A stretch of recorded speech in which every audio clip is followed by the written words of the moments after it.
Bienvenue sur Wapala, votre mag 100% Watersports. Au programme cette semaine, on part à la rencontre d'une skimboardeuse de talent. On ira au Portugal à la découverte d'un spot de surf assez surprenant. On clôturera aussi les nominations des XXL Awards. Cette semaine, c'est la catégorie des Monster Paddle. Mais à quelques jours de la Coupe du Monde de stand-up paddle dans les vagues bretonnes de la Torche, on voulait vous montrer quelques images d'un jeune prodige sud-africain.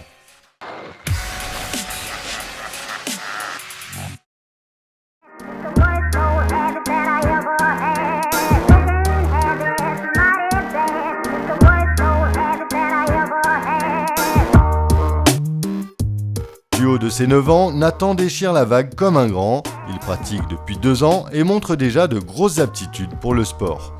Il y a sans doute une histoire de gêne là-dessous puisque Nathan est le fils de Ivan Van Veren, shaper et boss de la marque de sup Corriban.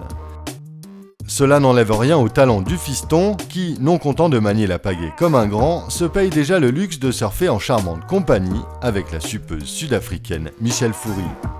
Bref, ce petit gars-là a déjà tout compris.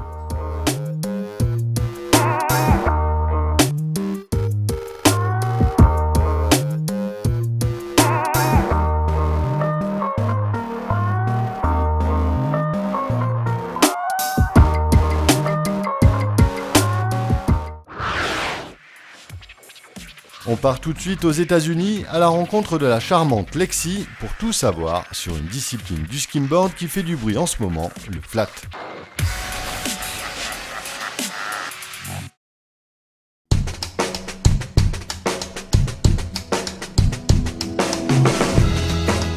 Nous vous avions déjà parlé du skimboard, mais pour les redoublants, je vous rappelle que le skim se pratique essentiellement sur la plage. Il s'agit de lancer une petite planche de bois au moment où la vague se retire pour sauter dessus et glisser le plus loin possible. Dans sa version moderne, 2 écoles s'affrontent, le shorebreak skimboard qui consiste à glisser face à la vague pour revenir vers le bord en surfant, et on a le flat skimboard qui se développe de plus en plus. Ici, le plan est de réaliser des figures sur le plat ou sur des modules. Pour voir à quoi ressemble la pratique du flat, on est accompagné par la charmante Lexi du team DB Skimboard. Avec au pied son pro modèle, la belle nous fait une démonstration et prouve que le skim c'est facile, c'est fun et ça peut même être sexy. On retrouve assez naturellement toute la technique du skateboard avec des figures identiques ou adaptées au skim. Avec ses accents plus urbains, le flat se développe car moins contraignant en termes de spot et de conditions de vague. À la limite, une simple flaque d'eau suffit pour s'éclater pendant des heures.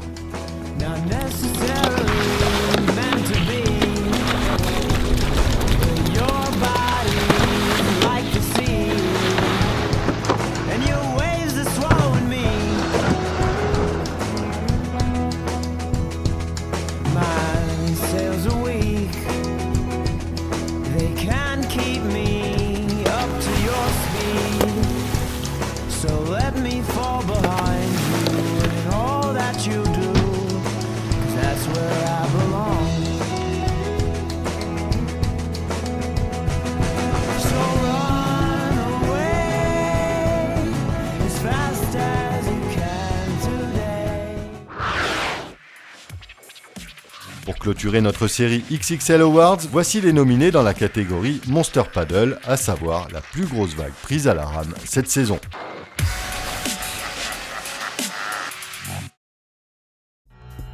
Dans cette catégorie, c'est l'engagement et la hauteur du drop qui sont récompensés. Sur les 5 entrées, 3 sont shootés à Jaws le même jour. On commence avec Ken Collins sur la terrifiante Mavericks en Californie. Des conditions glacis ce jour-là, mais un take-off toujours aussi radical. La suite, c'est avec le Brésilien Danilo Couto à Jaws. On le voit au premier plan avec un drop très limite. Malgré le vent et la vitesse générée par la vague, il arrive à replaquer.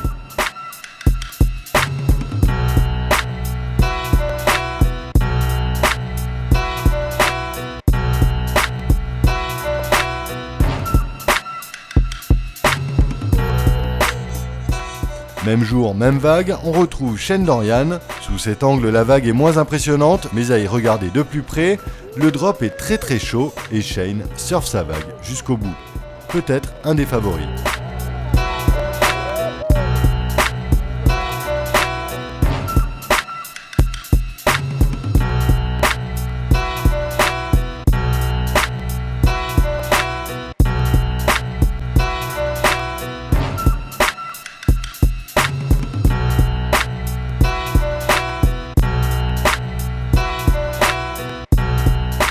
Ensuite, c'est Gianni Mitchell qui gère sur le spot de Todos Santos au Mexique. Il a l'air facile alors que la vague est vraiment mouse.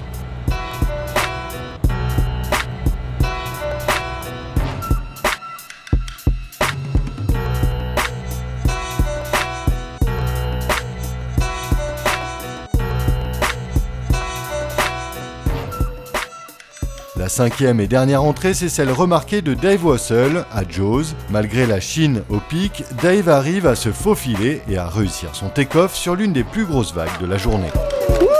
Biggest wave of the day for sure, whoever you are, man.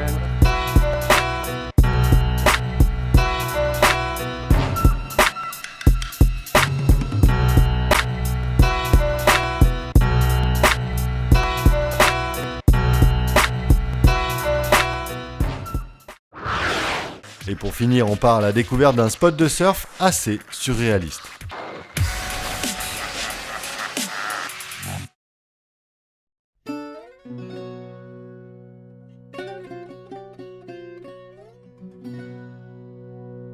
Qui n'a jamais rêvé d'un spot où les vagues déferlent à heure fixe? Qui n'a jamais rêvé d'un spot où l'on peut réserver son créneau de surf comme on réserve son cours de tennis? Eh bien, une bande de surfeurs portugais ont peut-être trouvé le spot de vos rêves. Nous sommes sur le spot de Gasoline, dans la baie de Lisbonne, et les seules vagues du quartier sont celles que lèvent les ferries qui font la traversée entre Barreiro et Lisbonne. À leur passage, une onde se forme et vient percuter un banc de sable pour dérouler sur 150 mètres. Comme sur tous les spots de la planète, c'est au petit matin que les conditions sont les meilleures. Le vent nul le matin favorise les conditions glacis, mais c'est surtout qu'avec l'ouverture des bureaux, c'est l'heure de pointe pour les ferries et l'on peut prendre jusqu'à une vague toutes les 10 minutes. Les locaux surfent ici depuis 10 ans, c'est pas radical, mais ça reste convivial et c'est surtout un surf garanti, tant que vous avez les horaires des ferries dans la poche. En attendant les piscines à vagues municipales à 2 stations de métro de chez vous, bon ride et à la semaine prochaine.